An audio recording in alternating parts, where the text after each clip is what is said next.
Shalom, selamat pagi Bapak Ibu sekalian. Damai sejahtera Kristus menyertai kita sekalian. Mari kita berdoa. Tak habis-habisnya rahmat dan kasih-Mu di dalam kehidupan kami. Terima kasih untuk kebesaran dan anugerah-Mu yang berlimpah-limpah. Sementara kami membaca dan merenungkan firman-Mu, Tuhan memberkati perenungan kami. Dalam Kristus Yesus firman Allah yang hidup, kami berdoa. Amin. Saudara, hari ini kita dituntun untuk melihat perikop 1 Yohanes 5 ayat 1 sampai yang kelima. Tetapi kita membaca ayat 1 sampai yang ketiga saja. Lembaga Alkitab Indonesia memberi judul Iman Mengalahkan Dunia. Ayat 1. Setiap orang yang percaya bahwa Yesus adalah Kristus, lahir dari Allah. Dan setiap orang yang mengasihi Dia, yang melahirkan, mengasihi juga Dia yang lahir daripadanya. Ayat yang kedua, inilah tandanya bahwa kita mengasihi anak-anak Allah, yaitu apa? Apabila kita mengasihi Allah serta melakukan perintah-perintahnya. Ayat yang ketiga, sebab inilah kasih kepada Allah, yaitu bahwa kita menuruti perintah-perintahnya, dan perintah-perintahnya itu tidak berat. Amin. Saudara, menarik sekali Lembaga Alkitab Indonesia memberi judul Iman Mengalahkan Dunia. Ada yang berpikir untuk kalimat ini, apa yang kita mau kalau kita beriman, Tuhan pasti memberikannya. Saudara, ini pasti teologi yang salah. Tuhan hanya dimanfaatkan untuk kepentingan diri sendiri. Semuanya untuk diri sendiri, termasuk Tuhan dimanfaatkan. Saudara, mari kita melihat 4 ciri dasar iman Kristen yang tertera dalam perikop ini. Ciri yang pertama, di ayat yang pertama. Setiap orang yang percaya bahwa Yesus adalah Kristus, itu lahir dari Allah. Tolong garis bawahi, lahir dari Allah. Inilah ciri dasar iman Kristen yang pertama. Saudara, kekristenan bukan hanya sekedar agama saja, tetapi diawali dari kelahiran baru yang dikerjakan oleh Roh Kudus, supaya hati kita ini terus boleh ditransformasi oleh pekerjaannya. Ciri yang kedua ada di ayat yang kedua. Inilah tandanya bahwa kita mengasihi anak-anak Allah, yaitu apabila kita mengasihi Allah. Saudara, indah sekali kata mengasihi di sini, dan kasih ada 5 kali dalam perikop ini. Dan berita ini sejalan dengan inti hukum Tuhan, yaitu secara vertikal dan secara horizontal.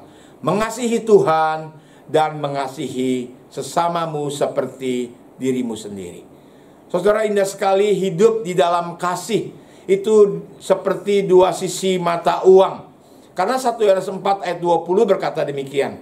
Jikalau seorang berkata dia mengasihi Allah, tetapi dia membenci saudaranya, maka ia adalah pembohong atau pendusta.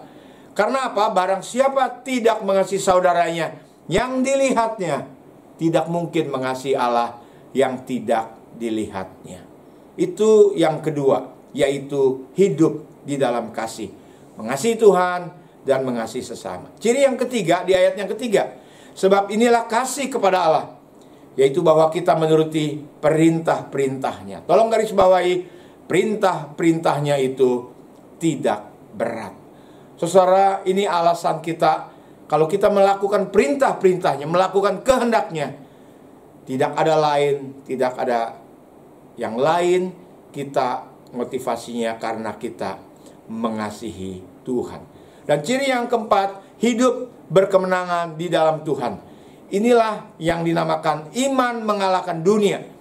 Dunia yang dimaksud di sini adalah sifatnya, pengaruhnya, dan keinginannya. Saudara, orang yang beriman kepada Tuhan dapat mengalahkan keinginan duniawinya. Kita tahu perbuatan daging telah nyata, di antaranya percabulan, hawa nafsu, penyembahan berhala, perselisihan, amarah, iri hati, kepentingan diri sendiri, roh pemecah, dan sebagainya. Kita diberi kemenangan atas dosa-dosa tersebut. Orang percaya kepada Yesus Kristus sekali lagi mempunyai 4 ciri tersebut.